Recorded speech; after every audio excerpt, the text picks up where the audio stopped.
Most people might not remember where they were on a given day 11 years ago, but I do.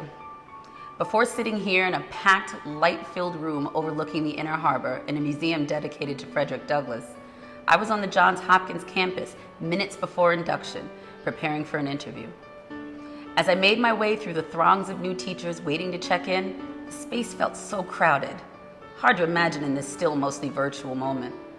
It was my first day as a Teach for America Corps member, and although that meant a 2-year commitment, later that day, a persuasively intense school leader founding a turnaround school would convince me to stay for 3.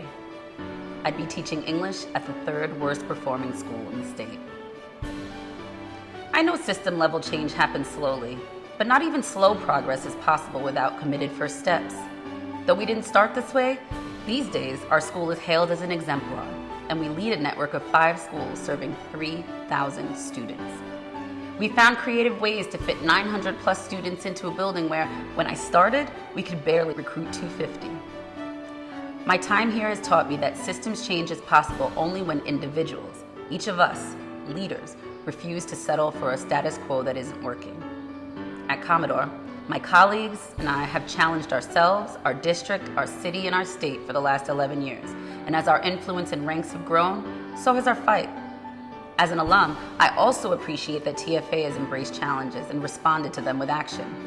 Our organizational approach to recruitment, to diversity, to cultural consciousness, and to service needed to dramatically shift. I knew that 11 years ago. Now, I look at our entering Corps and I see so many faces that look like our students, or who have faced similar challenge, or walked the same halls. I remember that day because I was sitting there too, several years before I would become a civil rights lawyer.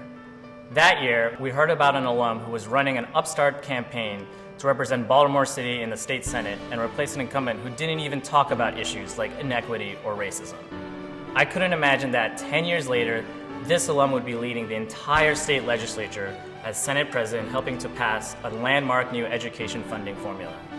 Nor could I have imagined that my own brother would enter and complete the Corps in Baltimore, a Corps that has transformed to become a majority of people of color. That same brother now works for an alumni principal who was just named Maryland State Principal of the Year. These are just a few examples of the 1,200 alums in the city working with the same commitment from different vantage points to dismantle racist systems. Not just my brother or his principal or the state Senate president, but a city council member, state delegates, teachers, district and nonprofit leaders, open society fellows, and social entrepreneurs. Over the past decade, I've been excited to watch the size of the teaching corps double and the number of alumni triple. But I am most proud to watch all of us commit to being the best version of ourselves, to admit when we stumble, but always keep working to be our best to make Baltimore a city all of us care deeply about, more equitable for all of its children, no matter what neighborhood they live in. That's the kind of learning and organization I'm proud to be a part of. We sat there that day, listening to an executive director who told us it was her first day too. Her excitement and smile were reassuring.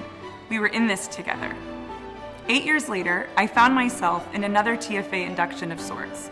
I'd been chosen as a Rising School Leadership Fellow, paired with one of our high-performing alum principals. I shadowed, collaborated, and learned from various alum principals. It was easy to understand why TFA-led schools are the fastest improving in the city. I saw this same dedication in my previous principal and mentor, Katrina Foster, one of 30 alumni school leaders across the city. I observed school leaders fight not just for access, but demand equity, like Taisha Swinton, who was named Maryland's Principal of the Year, in part because even in a pandemic, she refuses to accept inequity. That leadership fellowship offered an extraordinary opportunity for me to observe and grow as a leader. In my current district office role, I have seen example after example of my fellow alums impacting our entire network of schools. Our chief of schools, human capital chief, our chief of family engagement and communication, executive directors of college prep and school networks. We are over 30 strong as a TFA network within our district office, working every day to transform the education landscape for 80,000 students. I was one of the fortunate teachers who already knew their placement that day. I'd be teaching where Thurgood Marshall, Verda Welcome, and Kwesi Mfume were once students, where civil rights leaders organized Black Baltimore. Booker T. Washington Middle School. The sense of history and opportunity overwhelmed me. Little did I know I'd just met my future wife, who was slated to teach English just down the hall. And later at a dinner party, a dynamic woman from New York, Jamie Casimir, walked in talking about a job offer she just accepted at a new turnaround school, Commodore John Rogers. I couldn't have imagined that I'd join Jamie in just a few years at Commodore, that together she and I would coach a team of amazing young men who'd surpass Roland Park to win the Baltimore City Lacrosse Championship, and that we'd be a part of one of the nation's most promising school improvement efforts. This work led me back to UMBC, fulfilling a dream to work for my mentor, Dr. Freeman Rabowski. I'm proud of our efforts to build a pipeline of Baltimore STEM teachers through our Sherman Scholars Program, and that our partnering with Lakeland Elementary Middle School has led to the most significant growth in math achievement across Baltimore over the past 5 years. While I envisioned being here in Baltimore a decade later, I didn't quite understand the deep personal work it required, or how I'd grow by aspiring to be an anti-racist educator in Baltimore. On that first day, I couldn't have imagined what the next 11 years would be.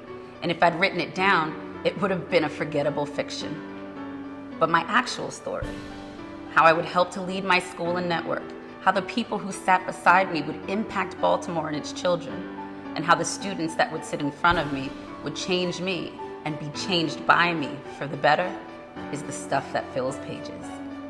What I didn't know then, but I know now, is just how urgently all of us are needed to partner with marginalized communities in Baltimore and beyond.